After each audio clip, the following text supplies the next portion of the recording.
At 4:20 p.m. on February 26, 1991, a sandstorm swept across the Iraqi desert as Captain H.R. McMaster guided his M1A1 Abrams over a shallow rise. Visibility was terrible, but the thermal imaging system inside the tank cut through the swirling dust. What it revealed shocked him. Directly ahead, dug into positions along a ridge, sat an entire brigade of Iraqi Republican Guard tanks, T-72s, the best armor Saddam Hussein possessed. Their turrets faced south, expecting an attack from a different direction. McMaster had only seconds before they realized their vulnerability. He ordered his gunner to fire. Staff Sergeant Craig Coach sent a 120mm round into the nearest T-72, destroying it instantly, and within seconds he was engaging the next. 9 American tanks had stumbled unexpectedly onto dozens of enemy armored vehicles.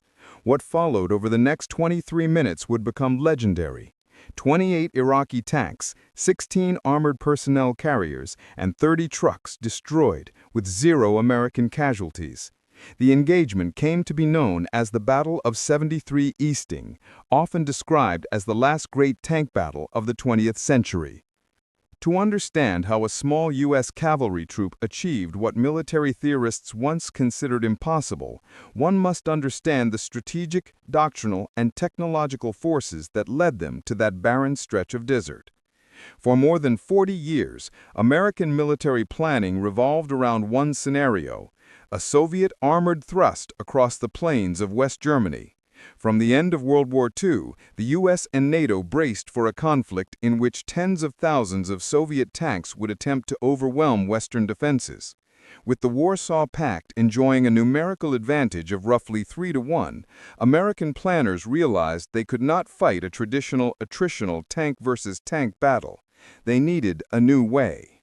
That concept emerged in the late 1970s as air-land battle doctrine, a strategy combining rapid maneuver, deep strikes, and close coordination between ground forces and aircraft. Rather than waiting passively behind defensive lines, American units would attack aggressively, disrupting enemy formations before they could bring their massive numbers to bear. To execute this doctrine, the U.S. needed a new generation of armored vehicles capable of moving fast, fighting at long ranges, and surviving the heaviest enemy fire. The answer became the M1 Abrams, named for General Creighton Abrams, a World War II tank commander renowned for bold leadership and relentless offensive spirit. Abrams led armored spearheads across Europe, fought at the front in Patton's Third Army, and personally commanded tanks named Thunderbolt. His reputation for leading from the front and breaking enemy lines made him the ideal namesake for a tank built on speed, power, and aggressive maneuver. However, building the Abrams was not straightforward. An earlier joint U.S.-West German tank development effort, the MBT-70, collapsed after years of technical problems and enormous cost overruns. Learning from that failure, the U.S. designed the XM-1 with more realistic goals: proven technology, solid firepower, and exceptional protection. The early M1, fielded in 1980, used a 105mm gun, adequate at the time. But its real breakthrough was its Chobham composite armor, a British innovation using layers of ceramic, steel, and other materials to defeat both kinetic penetrators and shaped charges. The tank also employed a 1,500 horsepower gas turbine engine that gave the 60-plus ton machine surprising agility. By the mid-1980s, the threat of better armored Soviet tanks meant the M1 needed more firepower. This led to the M1A1, fitted with a license-built version of the superb German Rheinmetall 120mm smoothbore gun, dramatically increasing lethality. But the Abrams' most decisive advantage was not its armor or gun, it was its thermal imaging system. The ability to detect heat signatures miles away, through darkness, fog, dust, and smoke, gave American crews the ability to see and strike first. Soviet-designed tanks like the T-72 relied mostly on optical sights or primitive infrared systems that provided no such clarity. During the 1980s, American tank crews, especially those stationed in West Germany, trained relentlessly in terrain where they expected war to erupt. They drilled constantly on gunnery ranges, studied Soviet formations and tactics, and prepared to fight at night. Among these formations, the 2nd Armored Cavalry Regiment, 2 ACR, stood out.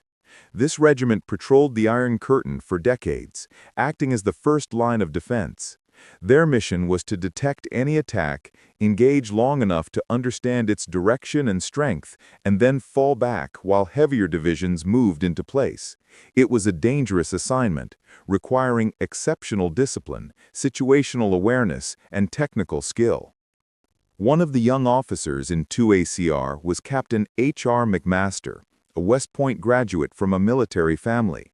Assigned to command Eagle Troop, he led 140 soldiers operating 9 Abrams tanks and 12 M3 Bradley reconnaissance vehicles. McMaster was known for his intensity and his belief that leadership meant understanding his soldiers as individuals, pushing them and preparing them for chaos long before they faced real combat.